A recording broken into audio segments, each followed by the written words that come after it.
Always good to catch up with my brother from another mother, and we're trying to find out where this mother is because we don't know where she is. Kyle Hoehne from 105.5 KD Country. Every Friday night, you have the pleasure of doing the Altavista Colonels, and as I talk with most people, I will say, how good is such and such? How good is Altavista, or do we know yet? I'm not sure we know yet, Bob, but it's a great question. And it's weird to say we don't know that yet because after Friday, we're going to be halfway through the season. It'll be game 5 for Alta Vista. So should have a better indication, especially now that they're going to be playing a Dogwood District foe in Nelson County, who is pretty talented and pretty good. But I think this will give us a better baseline to see just how good Alta Vista is. Why don't we know? I think part of that scheduling early in the season, they go on the road to Central Lunenburg, drop a close one there, win a wild one at home against Riverheads. Then it's on the road to Botetourt, lost. It was close for a bit, wasn't close at the end.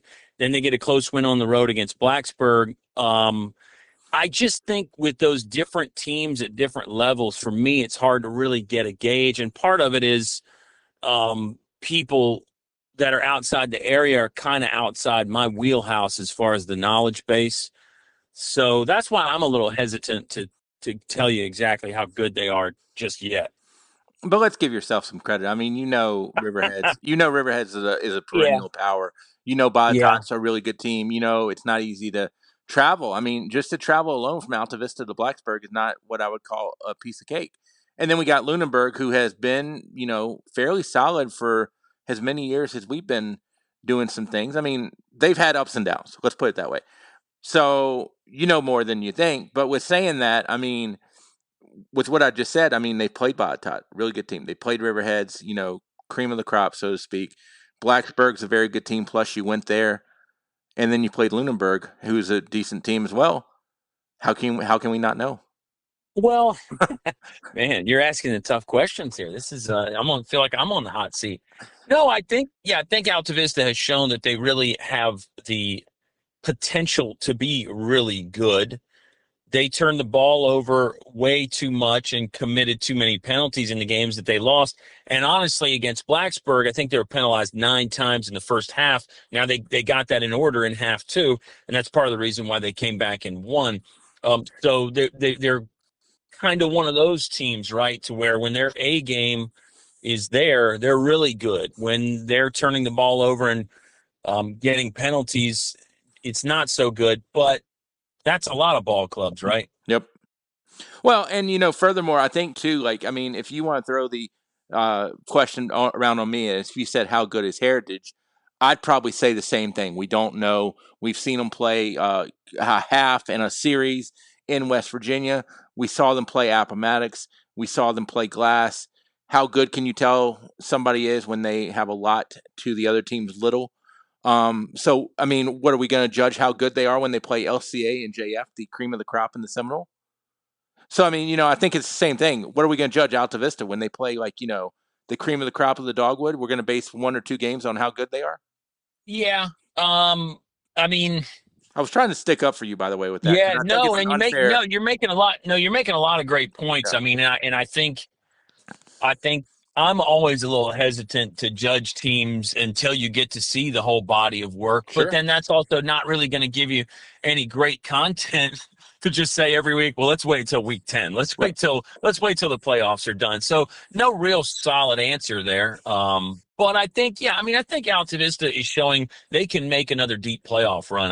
I'll tell you that. I think they can make another run to state semifinals or maybe even get to that state championship game again if they control the ball and limit, never going to totally eliminate, but limit the penalties. And obviously, we're going to give a different answer than Deloach at Alta Vista, Bradley at Heritage are, because they're going to take it game by game, which I understand that they should. But we kind of got to do something to speculate and things like that. Exactly.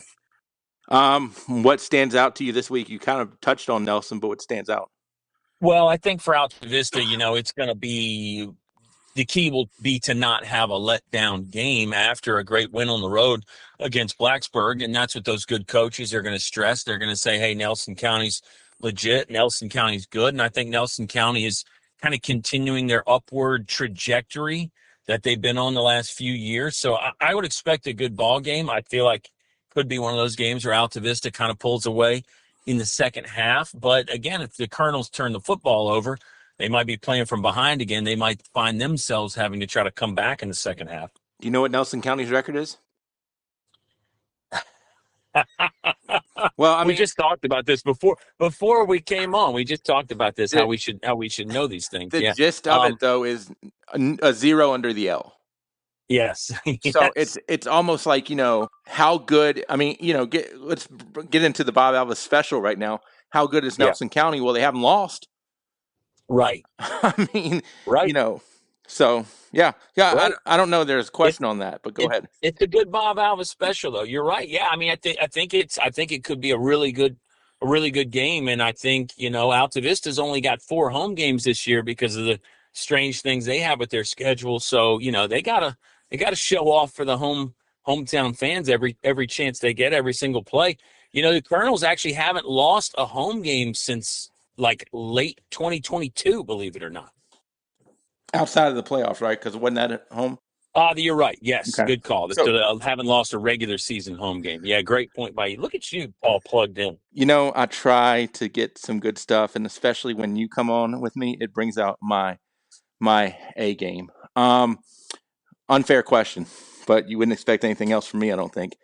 Who is the team that Altavista has seen or will see that's most similar to them based on what you know? I think I got to go with Gretna just from a speed standpoint. The Hawks are going to have great team speed, great speed at the skill positions, defense that really rallies to the football. It's a Um, mirror game. Yeah, it is. It Do, is. And outside of any of the rivalry aspects, I think if you went and watched film on both teams, you'd probably you'd probably say that. I mean, Appomattox has some similarities do for mirror sure. games worry you? Let me interrupt. Do mirror games worry you? That you're almost No, playing yourself. You know what I'm saying?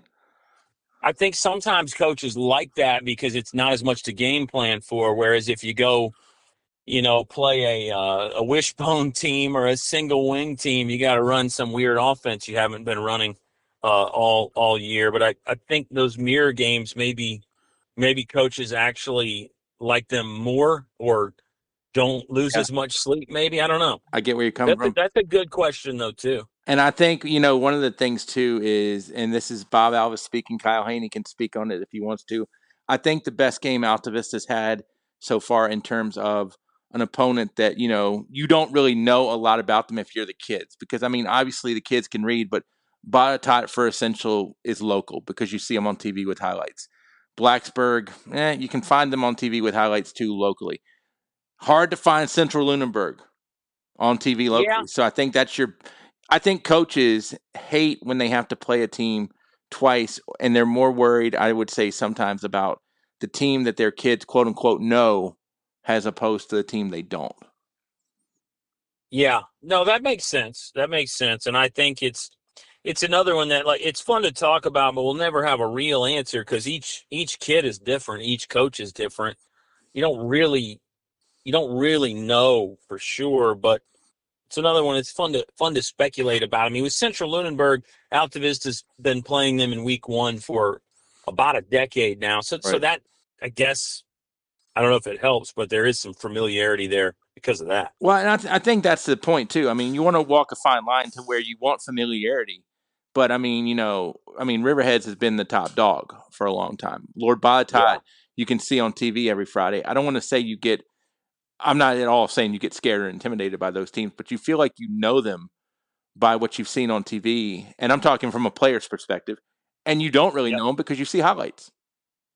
Right. How much do you see from Yeah. the highlights? Now, some coaches will give the players the login to watch film on their own, or they'll show them whatever film they want to show them 10 plays or an entire game sometimes. So that's again that's another one. Each coach is different. I think sometimes each week is different with coaches. They'll say, hey, we didn't watch much film on the opponent this week, and some weeks that you do. So there's Well, there's a lot of unique things. and I heard Matt Deloach interviewed earlier in the year too, and Deloach really made it out to be like he's kind of one of those. It's more about us. It's not about the opposing jersey guys. And I think long run, those are teams that are going to have more success than prepping for an opponent. If you, it sounds weird to say that, but I think you get where I'm going. Yeah, no, I totally do. You know, I think the preparation is so unique as well with you got to get your scout team to try to run these plays, Sure. whether it's their 4 or 5, 6 base plays, however many plays you want to try to run with your scout team. Typically the coaches will draw them up on a piece of paper or a whiteboard or something, and you show it in the scout team huddle, and that's it. So how great of a look is that? I don't know. I do know for Altavista specifically, and Oscar Briggs and myself have been talking about this.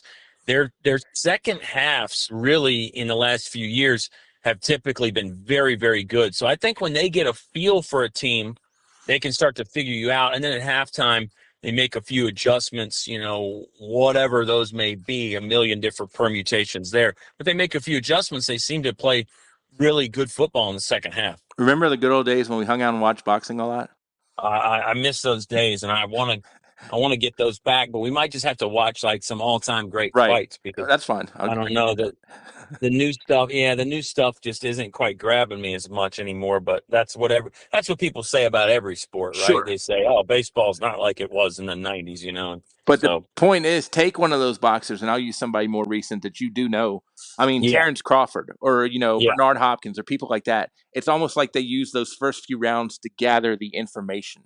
Is that what Altavista is kind of doing with their gathering the information in the first half in a weird way? No, I think so. I think that's accurate. I think a lot of times, especially when you are playing teams that run these different offenses, it takes you a quarter or two to kind of get a feel for it and figure out and say, "Oh yeah, this is what coach was talking about with this guard doing this, etc." Um, and offensively, you're still running your same plays offensively, so Hmm. that shouldn't be different. But Yep. the blocking up front, you don't know where their defensive line and their linebackers are going to be, so yeah, I think that's what's happening. I think other teams are doing that too, right? Like more the opponent should be making adjustments at halftime as well. You can watch film until you're blue in the face, but until you see it for real life, I Yeah. don't know that it can come across fully. Hey, definitely appreciate your time. I want to get you out of here on this one. If Altavista is doing good, what names are Kyle Hoehne calling on the radio? Oh well, the backs are just incredible, and they have a bunch of them: Jacorian Davis, John Lee, Christian Garvin. And I think honestly, when they are spreading that wealth around, that's when they're most successful because everybody stays fresh. They're all pretty fresh on defense. Nobody's taking a toll long term over the season. So I think when we're calling a bunch of different names carrying the football, that's when the Cardinals are at their best. Good stuff. Always appreciate it. Next time we'll just let you just have the floor, talk about whatever you want. Okay. Kyle Hoehne on the Sports Buffet podcast.